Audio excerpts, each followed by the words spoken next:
You are listening to an American Free Press podcast. Joining me on the line is Barbara Wright. Barbara, thanks for joining us today. Thanks for having me.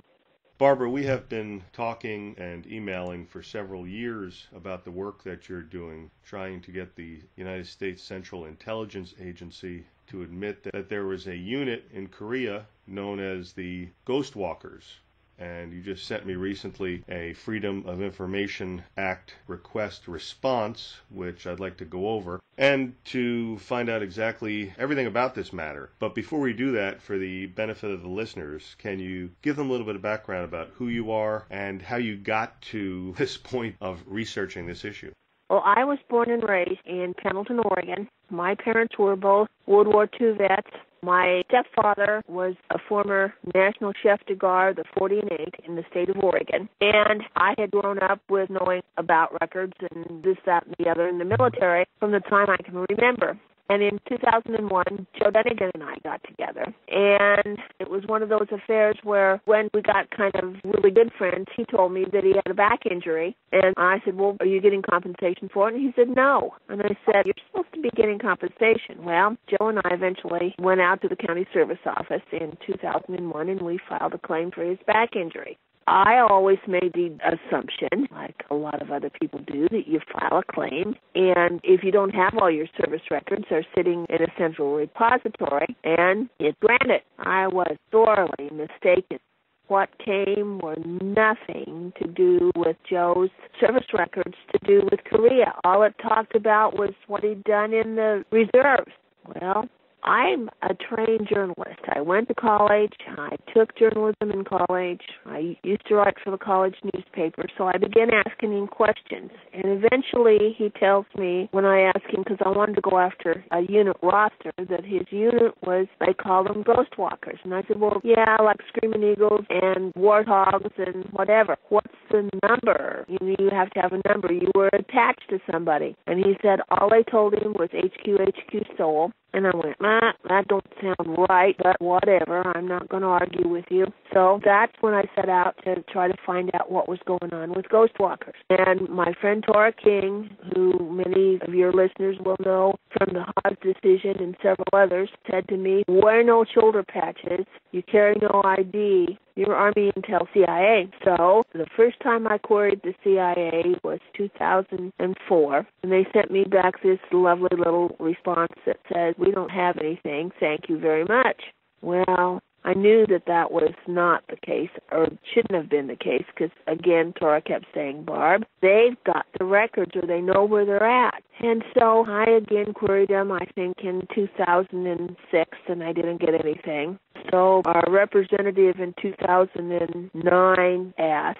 They gave him the same answer they gave me. So in 2010, SOCOM was formed, December, I think, of 2010, and so I turned the issue over to Noel Hike at SOCOM. Again, Noel ran into the same brick wall as I had. He knew that Joe was there, but he couldn't find the records.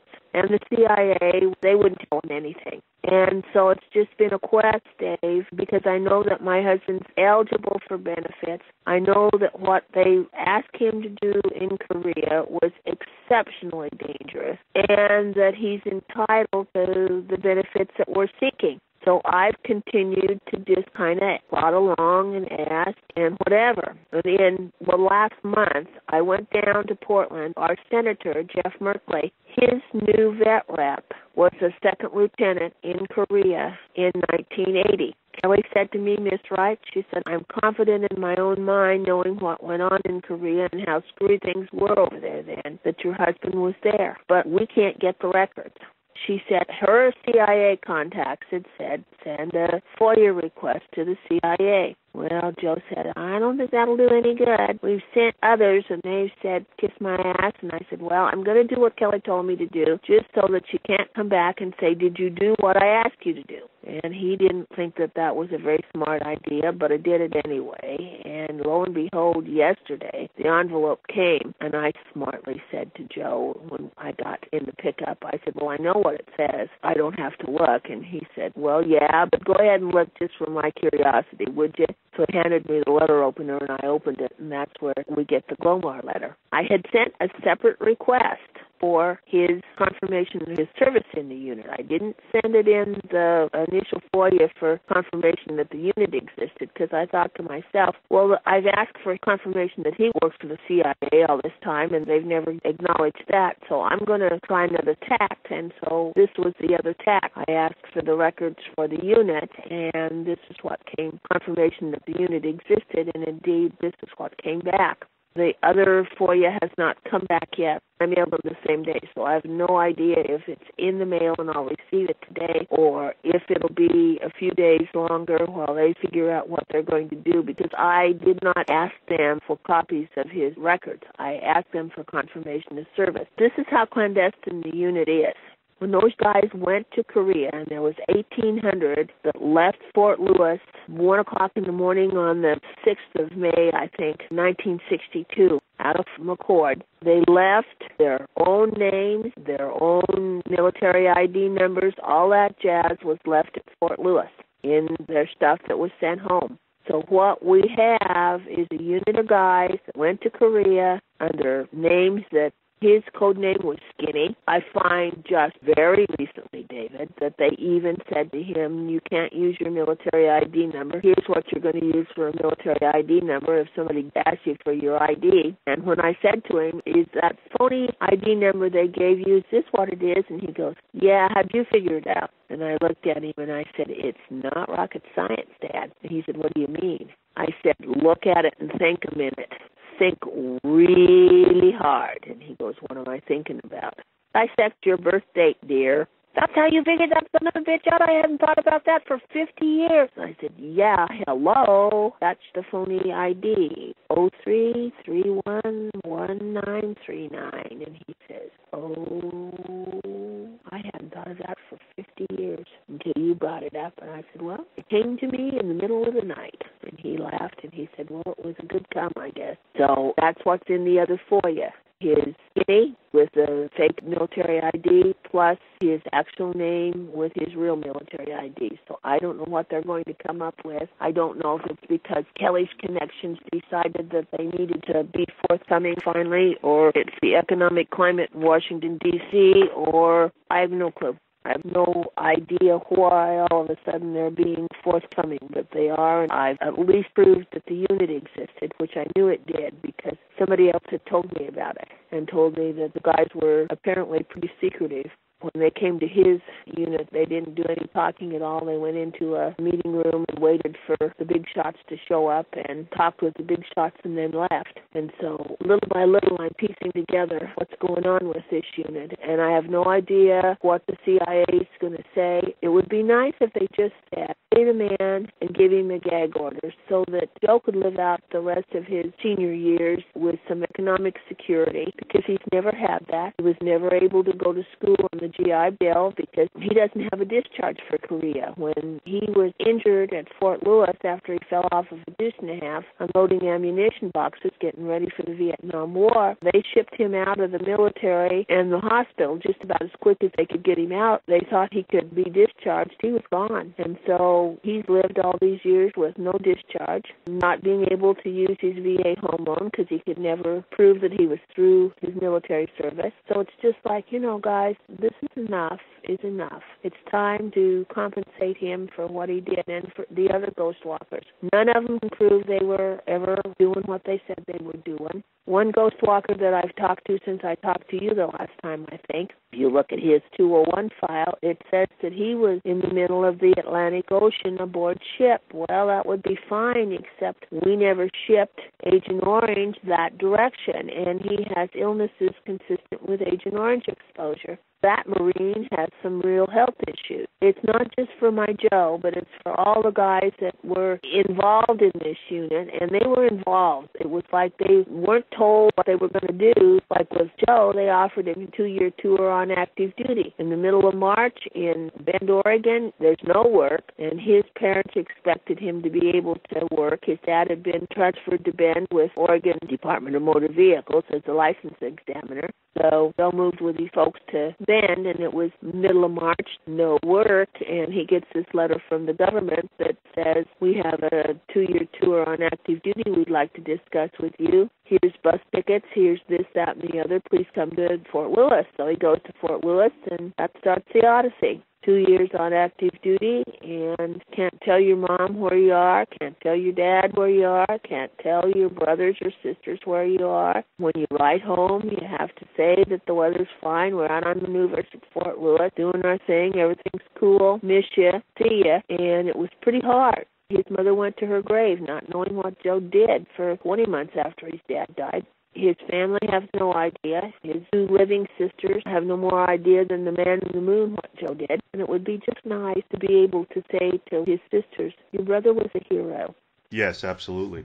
At the same time as this was going on, the Agent Orange Korea CD was being put together by Tora King. And somebody suggested that I get a hold of Tora. I did, and got on the mailing list. And Tora told me at the time, anytime you've got somebody that doesn't have any ID, doesn't wear any shoulder patches, that's Army Intel, CIA, because she'd gotten her father's claim approved out of Clark Air Force Base of Philippines, and she'd met some Nicky Pete guys, as she called them, so she kind of knew what she was talking about. So that's kind of where I knew something funny was going on the first time. And then I kind of knew Joe was the real deal when I posted a query in the VFW magazine. I was looking for information about an incident that happened at OP Susan in November of 1962. Well, I don't think the gizmo had been out more than 24 hours when I got a phone call from a guy in Texas. He says, I was there. Yeah, it happened. About 6 o'clock in the morning. So then I knew that, because Joe had told me it was daylight. They were just coming in off of a mission when they were told by their lieutenant that instead of going home and cleaning up and having a speck of breakfast and going to bed, they had to go out and find these guys that had just ambushed OP Susan. And I said, well, what time was it? Well, he said, we come in off of maneuvers at like 6 o'clock in the morning probably, so it was about that time. Well, it totally went along with what Eric had said, and so that's when it kind of started. I knew then that it was pretty much the real deal, but of course we need to have it official. We can't just say, yeah, we know that it's the real deal and go on from there, because the VA doesn't believe you when you say, oh yeah, it's a real deal. This is why this was done. This email or this FOIA was sent, was to start the process of being able to say, look, we know that the unit existed. Where's the record? And I will not stop, because Joe's not the only one. I will not stop until such time as we have the records in hand and all the guys that were put in this unit get their benefits, because none of them are well. All of them have issues consistent with either herbicide exposure or they got hurt somehow or something like that. And so it's a matter of, okay, it's pretty easy just to flush them down the wormhole and say to the sea, you don't want to be here. But I said, no, that's not fair to the guys. How many FOIAs or other requests for information do you figure you have sent out? Over a dozen, probably close to 2 by now. I've FOIA'd everybody. We're talking CIA, NSA, DOD, INSCOM, and INSCOM knew about the unit. Joe's sure of that, because they called one morning about 7 o'clock. He wasn't even up. I woke him up to talk to INSCOM, and he knows that they knew about the unit just from the way they talked, because remember, Dave, he's military police. He was trained at Fort Gordon, Georgia as a military policeman, and I surmise that he was fairly top of his class. So he's real versed in interrogation, and the questions the gentleman was asking and the way he was answering the questions, Joe is relatively sure that they know all about the unit and have just been instructed probably to keep their mouth shut. Has Joe ever talked to you about the mission? Oh, yes, I know some of the stuff he did. It would scare the pants right off of you if you knew some of the stuff that they had those guys do. 99% of it's still classified, especially in the era of today with the problems we've got going on with North Korea. It's very much counterintelligence, counterinsurgency, At the time that this unit was initially formed, there was a lot of problems going on in Korea. North Koreans were coming south. They were doing any kind of unsavory thing you can think of, from just going into a village and stealing food, raping the women, and then leaving under the cover of darkness. I'm sure that's the reason why the South Korean government came to the 8th Army, Korea, and said, hey, we need some help, because they were having all these kind of problems. And when the guys talk about the things that they were asked to do, they were out at night, they were looking for infiltrators. If they caught them initially, they were to turn them around and send them back. Well, that lasted all of about 60 days, and they decided that that wasn't a good thing to do after they intercepted the same bunch 3 times in a week. They'd just come down a different area than what they'd come down the first time, but it was the same bunch. So they came up with a different way to stop them.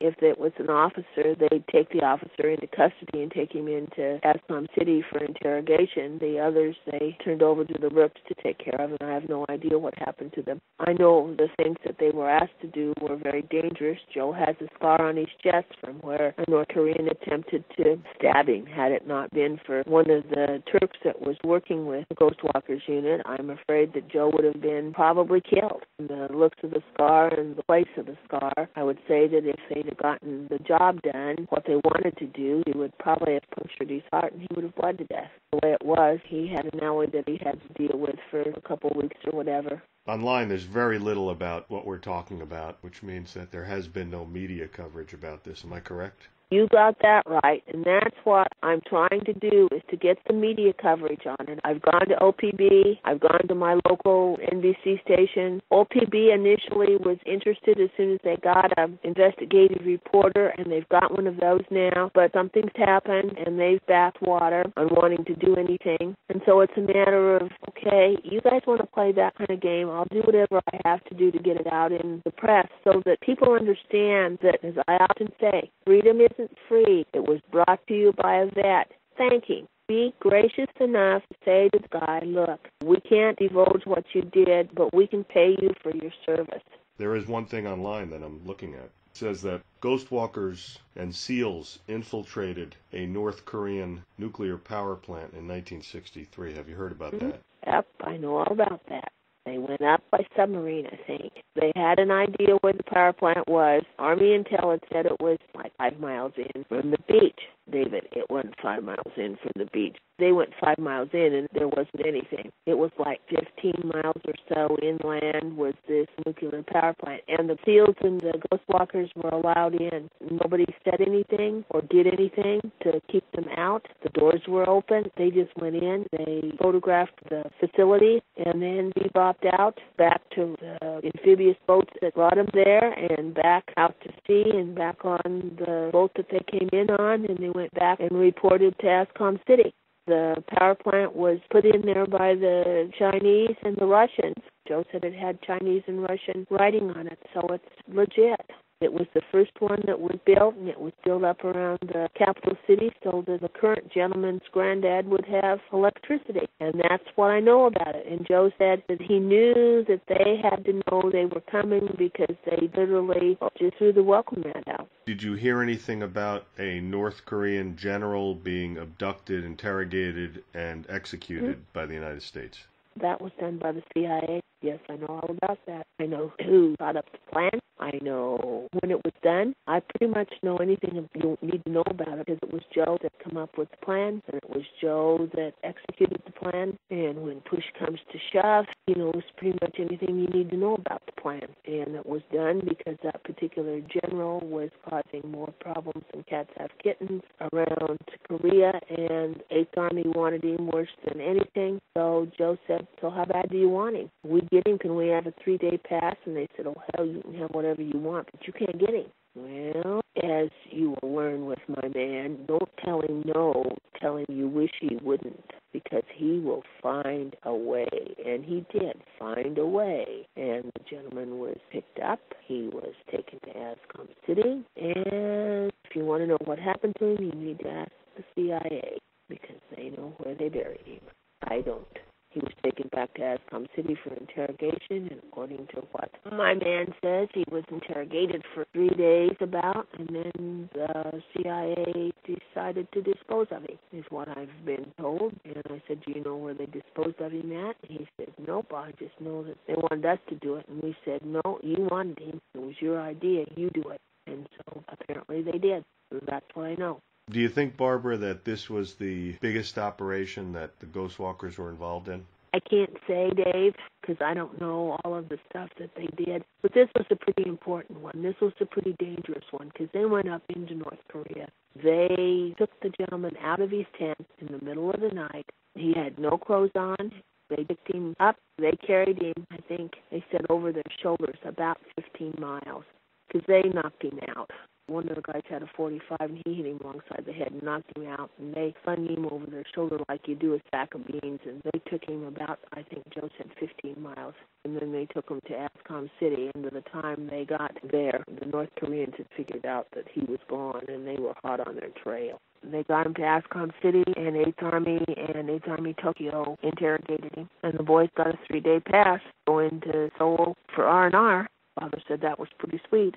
Let's go over this document that you received just yesterday. Of course, it's from the Central Intelligence Agency, April 10th, not even a week ago. Dear Miss Wright, this is a final response to your 1 March 2017 Freedom of Information Act FOIA request received in the Office of the Information and Privacy Coordinator on 31 March 2017 for records on a quick response unit that was formed by CIA in Korea in July of 1962. The only unit designation you, and that's in brackets, know, is HQ Seoul. This unit was known as Ghostwalkers out in the field, and they were known to be associated with the CIA. We have assigned your request the reference number above. Please use this number when corresponding so that we can identify it easily. In accordance with Section 3.6a of Executive Order 13526, the CIA can neither confirm nor deny the existence or non-existence of records responsive to your request. The fact of the existence or non-existence of such records is itself currently and properly classified and is intelligence sources and methods information protected from disclosure by Section 6 of the CIA Act of 1949, and it goes on to talk about some other amendments to that section in the Act. Therefore, your request is denied pursuant to FOIA exemptions B1 and B3. I have enclosed an explanation of these exemptions for your reference and retention, and it goes on a little bit more. But that's basically the gist of it. You told me that their response then is proof that the unit existed. Explain to the listeners why that is. That's what SOCOM tells me. They call those a Glomar letter.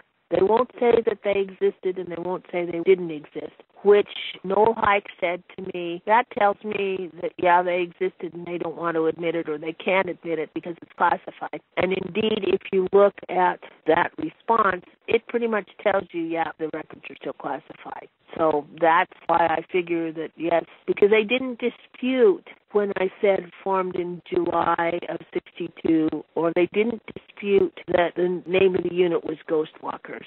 My mother would look at you and say, they know more than what they can say. That's all I'll say. What you're saying is that if the unit, in fact, did not exist, and they would come out and just say, yeah, there was no such unit that we know of.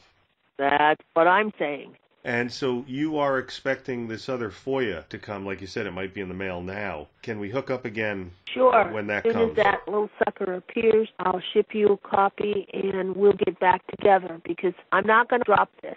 Like I said, there's too many other gentlemen that need benefits that were in this unit, whether it was 62 or 69 when Doug Hesse met the unit, or in 67 when Michelle Gatz that she's working with was in the unit, or 68 when Sandy Meyer was in the unit, or whatever. Or when the unit changed names to Werewolf or Tarantula or whatever, those guys need benefits. And so I'm not going to stop until there's something, a protocol established whereby these guys are given the benefits that they earned, because I'm just that way. I don't play keep away. If you're entitled to something, I want you to have it. And for years and years, I've always been told that our friends at the CIA, if they had something, God help you, because they weren't going to share it. But I also know that's what the mandatory declassification rules are, and by now it's time. Those should have been declassified, and they should be out in open source. But I surmise that the unit is still in operations, and if that's the case, it's very possible that they can't let them out because they'll jeopardize the safety of the gentlemen that are in the unit now, and that's fine with me. Just come up with a protocol so that the guys that served in them in the 60s and early 70s before SOCOM was established, get the benefits that they earn. Because all of you guys, whether it's Joe or yourself or Jane Doe, were made some promises when you enlisted in the military. And one of the promises that they made, if you get injured, we'll take care of you. If you get hurt and can't work, we'll provide you with compensation. If you want to buy a house, we'll provide you with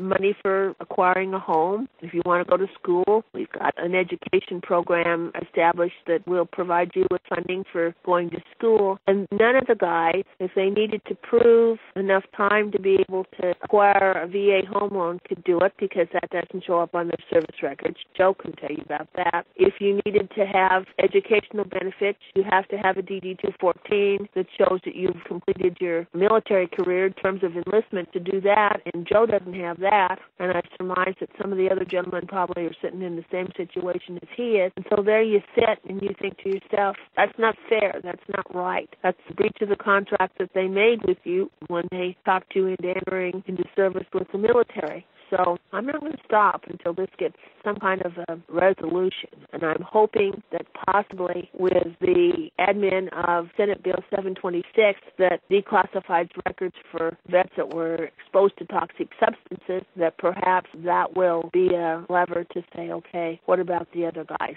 What about the guys that were in Korea in one or another of the special ops units? Are you going to include them also? And they've assured me that that's going to happen. When I contacted the Armed Services Committee office and Moran's office, they assured me that it would include anybody that was exposed to toxic chemicals, and that includes guys that served in the military in Korea, because there's a lot of toxic substances that they were exposed to that DOD and the Department of the Army won't tell us about. So we'll see what happens, Dave.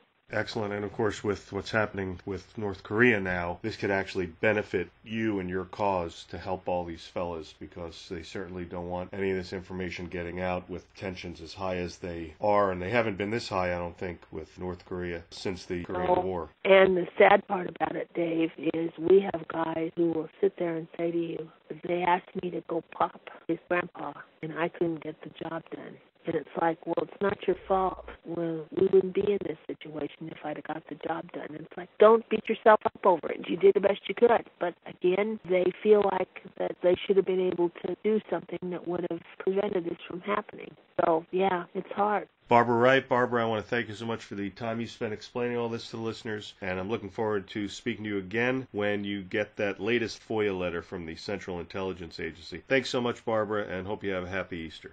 All righty, my dear. You have a great Easter, too, and we'll look forward to talking to you as soon as we know something.